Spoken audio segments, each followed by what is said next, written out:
আসসালামু আলাইকুম সবাইকে, আশা করি সবাই ভালো আছেন।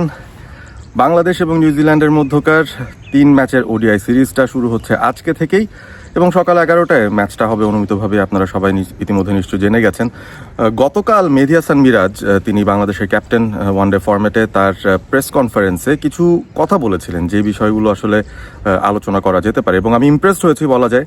মেহেদী হাসান মিরাজের রিসেন্ট সময়ে তার উপর কিন্তু বেশ একটা চাপ এসেছিল যে অ্যাজ এ ক্যাপ্টেন তিনি দলকে 2027 বিশ্বকাপের নেতৃত্ব দেবেন কি দেবেন না, সেই অ্যাসুরেন্সটা তাকে রিসেন্ট সময় দেওয়া হয়েছে on the back of 2 successful ODI series victories. West ইন্ডিজের সঙ্গে গত বছরের শেষে এবং পাকিস্তানের সঙ্গে এই বছর বাংলাদেশ জিতেছে ওডিআই সিরিজে ঘরের মাটিতে এবং সে কারণে মেহেদী হাসান মিরাজের উপরই নির্বাচকরা আস্থা রেখেছেন, তাকে ক্যাপ্টেন্সিটা দিয়ে দেওয়া হয়েছে এবং তার এই এক্সটেন্ডেড ক্যাপ্টেন্সিটা পাওয়া বা বিশ্বকাপ পর্যন্ত তিনি দলকে লিড করবেন এই আশ্বস্ত হওয়ার পর এটাই হচ্ছে বাংলাদেশের প্রথম সিরিজ যেখানে তাদের প্রতিপক্ষ নিউজিল্যান্ড। কাজটা তাদের জন্য ডেফিনেটলি খুব একটা সহজ হবে না এবং মেহেদী হাসান মিরাজ প্রেস কনফারেন্স আসলে সেটাই বলেছেন যে নিউজিল্যান্ডের এই দলটায় উপস্থিত নেই এমন কিছু খেলোয়াড়রা রয়েছেন যারা আইপিএল, পিএসএল এই টুর্নামেন্টগুলোতে খেলছেন, যে কারণে নিউজিল্যান্ডের এই দলটাকে অনেকে খর্বশক্তির দল বলছেন, বি টিম, সি টিম এগুলো বলছেন। সেসবকে পাশ কাটিয়ে মেহেদী হাসান মিরাজ বাংলাদেশের ওভারঅল প্রসেস নিয়ে কথা বলেছেন, বাংলাদেশ আসলে কিভাবে প্রস্তুতি নিয়েছে সেটা নিয়ে কথা বলেছেন এবং সেই সাথে দলকে তিনি কিভাবে 2027 বিশ্বকাপে নেওয়ার জন্য তার পরিকল্পনাটা কি বা তার স্ট্র্যাটেজিটা কি সেটা নিয়েও কিন্তু বিস্তর একটা আলোচনা তিনি করেছেন। একটা বিষয় যেটা তিনি বলেছিলেন আমার কাছে মনে হয় যে সেটা ইন্টারেস্টিং, তিনি রেকগনাইজ করেন যে বাংলাদেশের মিডল অর্ডারে একটা সমস্যা রয়েছে এবং এই সমস্যাটার মধ্যে যে তিনিও একটা অংশ সেটাও তিনি রিয়েলাইজ করেছেন এবং মেহেদী হাসান মিরাজ বলেছেন যে কয়েক সিরিজ ধরে আমি মিডল অর্ডারে খেলার চেষ্টা করেছি, সেই জায়গায় আমার পারফরমেন্সটা আশানুরূপ হয়নি এবং সে কারণে আমি কিন্তু গত 2টো সিরিজে আপনারা দেখবেন যে নিজে থেকে আমি মিডল অর্ডারে খেলিনি, আমি নিচে নেমে খেলেছি। মিডল অর্ডারের জায়গাটা আমরা এক্সপিরিয়েন্স খুঁজছি এবং সেটার সাথে কিন্তু আবার তাল মিলিয়ে আপনি দেখবেন যে হ্যাঁ, এক্সপিরিয়েন্সের খোঁজ করতে গিয়ে বাংলাদেশ কিন্তু ওই প্রিভিয়াস সময়ে যারা খেলেছেন ওই পজিশনটায় বা ইন্টারন্যাশনাল ক্রিকেটের এক্সপোজারটা রয়েছে তাদেরকেই কিন্তু সুযোগ করে দিচ্ছে। ফর এক্সাম্পল লিটন দাস, তাকে কিন্তু মিডল অর্ডারে সেটেল করানোর একটা পরিকল্পনা চলছে, তার এক্সপিরিয়েন্সটা কাজে লাগানোর চেষ্টা চলছে এই জায়গাটার মধ্যে। এবং মেহেদী হাসান মিরাজ আরও একটা বিষয় বলেছিলেন যেটা ইন্টারেস্টিং লেগেছে, সেটা হচ্ছে যে তিনি মুশফিকুর রহিমকে দলে ফিরিয়ে আনার ব্যাপারে তার একটা মতামত জানিয়েছিলেন।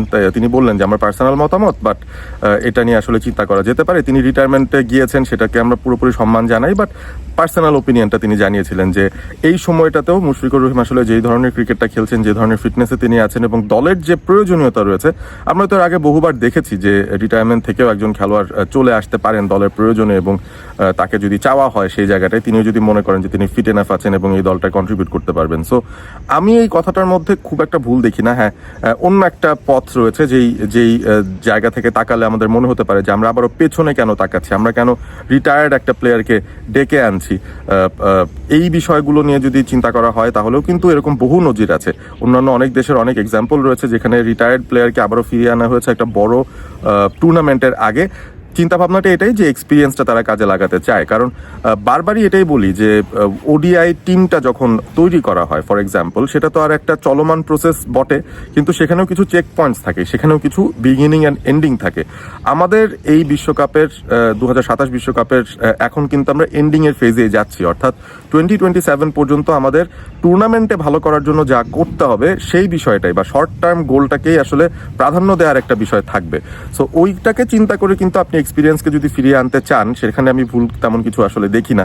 সো মেহেদী হাসান মিরাজের যেই চিন্তা ভাবনাটা বা যেই সেন্টিমেন্টটা, ওটার সাথে আমি অ্যাগ্রি করি, কারণ বাংলাদেশের এই মুহূর্তে আসলে মিডল অর্ডারে খুবই রিলায়েবল একজন প্লেয়ারকে হয়তো দরকার যার ওই এক্সপিরিয়েন্সটা আছে, যিনি আসলে শুধুমাত্র তার ব্যাটিংটা দিয়েও না, আমার মনে হয় তার ক্যাপ্টেন্সি, তার previous experience of playing multiple world cups, সেটাকে তিনি কিন্তু এখানে কাজে লাগাতেই পারেন। বাংলাদেশের এই দলটার মধ্যে কিন্তু সেই এক্সপিরিয়েন্সের একটা বিশাল অভাব আমরা দেখছি। 2023 ওয়ার্ল্ড কাপ বাংলাদেশের ভালো যায়নি, সেটা ঠিক আছে, বাট সেখানেও কিন্তু একটা লেভেল অফ এক্সপিরিয়েন্স ছিল যেটা এই দলটার মধ্যে কিন্তু একেবারেই মিসিং বলা যায়। সো ওই জায়গা থেকে আমার মনে হয় যে ইটস অ্যান ইন্টারেস্টিং পিক। মেহেদী হাসান মিরাজ মুশফিককে চাইছেন বা তিনি তার পার্সোনাল মতামতটা দিয়েছেন, দ্যাটস ফাইন।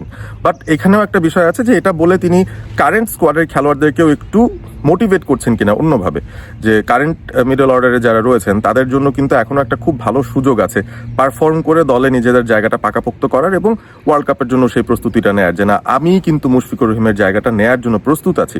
ওই বিষয়টাকেই আর একটু হয়তো গ্যালভানাইজ করার একটা চেষ্টা চলতে পারে এই জায়গাটায়। বাংলাদেশের কারেন্ট মিডল অর্ডারে কারা আছেন? লিটন দাসের কথা বললাম, তাওহিদ হৃদয়ের কথা বললাম। Probably Towhid Hridoy is the most settled batter in this middle order. তিনি ছাড়া আসলে বাদবাকি যারাই রয়েছেন তাদেরকে আসলে নিয়ে এসে ফিট করানোর চেষ্টা করা হচ্ছে, তাদের এক্সপিরিয়েন্সটা কাজে লাগানোর চেষ্টা করা হচ্ছে। আফিফ হোসেন ধ্রুব এবং লিটন দাস, তাদের কথা পার্টিকুলারলি বলা যায় যে মিডল অর্ডারে এই দুজনের উপর আপাতত বাংলাদেশ ক্রিকেট তারা ইনভেস্ট করতে চাইছে। আফিফের জন্য তো একটা হিউজ অপরচুনিটি আমি বলবো, যে মানে তিনি আসলে যেভাবে করে চলে এসেছেন এই দলটার মধ্যে, ইটস নট ইজি ন্যাশনাল টিমের সিলেকশনে চলে আসা, স্কোয়াডের মধ্যে অন্তর্ভুক্ত হওয়া খুব সহজ কোনো কাজ না। আর মেহেদী মিরাজ যেটাও বলেছেন যে ব্যাকআপ হিসেবে নুরুল হাসান সোহান, জাকের আলী অনেক, যারা গত 2 বছর ধরে অন্তত বাংলাদেশ ক্রিকেটের সঙ্গে হোয়াইট বল ফরম্যাটে ইনক্লুডেড আছেন, ইনভলভড আছেন, তাদেরকেও কিন্তু চিন্তার মধ্যে রাখা আছে। তারা এই মুহূর্তে স্কোয়াডে নেই, তার মানে এই না যে তারা পুরোপুরি বাদ পড়ে গেছেন বা কন্টেনশনের বাইরে চলে গেছেন। অর্থাৎ আফিফ হোসেন ধ্রুবকে একটা লাইফ লাইনই দেওয়া হয়েছে বলা যায়, যে তিনি তার জায়গাটা যদি পাকাপোক্ত করতে পারেন সেই ক্ষেত্রে হয়তো সোহান বা জাকেরের জায়গাটা তিনি নিতে পারবেন, না হলে হয়তো তাদেরকে আবারও ফিরিয়ে আনার একটা পরিকল্পনা থাকলেও থাকতে পারে। বিকজ রিসেন্ট পাস্টে তাদের উপরই বেশি ইনভেস্ট করা হয়েছে, সময় দেওয়া হয়েছে। নতুন কাউকে আমি আসলে এই জায়গায় দেখছি না। অনেকেই বলছেন যে নতুন কাউকে আমরা চেষ্টা করে দেখতে পারি কিনা, এখনো তো 1 বছরের বেশি সময় বাকি রয়েছে ওয়ার্ল্ড কাপের, ডিফিকাল্ট নতুন কাউকে আসলে ফিট ইন করানো। সো ওই জায়গা থেকে আমার কাছে মনে হয় যে মেহেদী হাসান মিরাজের ওই গতকালের প্রেস কনফারেন্সটা অনেক কিছু খোলসা করেছে বাংলাদেশের ওয়ার্ল্ড কাপ প্ল্যানটা নিয়ে, সেটা আমার কাছে ভালো লেগেছে। আসলে সাধারণত তিনি খুবই সাদামাটা বা নর্মাল জেনেরিক কথাবার্তা বলে চলে যান প্রেস কনফারেন্স থেকে। গতকাল অনেক কিছু পাওয়া গিয়েছে তার কথার ভেতর থেকে। সো বোঝাই যায় যে তার ক্ল্যারিটি অফ থটটা বাড়ছে এবং সিরিজের পর সিরিজ জেতাতে মেহেদী হাসান মিরাজ বোধহয় একটু কনফিডেন্ট হয়েছে নিজের উপর এবং দলটার উপর তার কর্তৃত্বের যে জায়গাটা রয়েছে সেখানেও মনে হয় খানিকটা ডেভেলপমেন্ট আমরা দেখছি। এ কারণেই তিনি হয়তো একটু পজিটিভ মাইন্ডসেট নিয়ে আর একটু মোর কনফিডেন্ট একটা আউটলুক নিয়ে তিনি কথা বলতে এসেছিলেন। যাই হোক, আজকে বাংলাদেশ তাদের প্রথম ম্যাচটা খেলবে, সেটা কেমন হবে দেখার বিষয়। পুরো সিরিজে বাংলাদেশের জেতা উচিত এই সিরিজটা। আমার মনে হয় নিউজিল্যান্ডের এই দলটাকে আরও একবার যদি আমরা বাংলা ওয়াশ করি, I don't think it will be a surprise. 2010, 2013 দুইবারই কিন্তু আমরা তাদেরকে হোয়াইট ওয়াশ করতে পেরেছিলাম ঘরের মাটিতে। সুতরাং আরও একটা সাফল্য আমরা আশা করতেই পারি। ওয়ার্ল্ড কাপের আগে হোম গ্রাউন্ডে আমরা ডমিনেট করব, এরকম একটা আশা আমরা করতে পারি। 11-এ কারা থাকবেন সেটা নিয়ে নিশ্চয়ই অনেক আলোচনা থাকবে, বাট সেটা পরের জন্য রেখে দিই। ম্যাচটা তো শুরুই হয়ে যাবে আর কয়েক ঘন্টার মধ্যেই, তখনই আমরা জেনে যাব।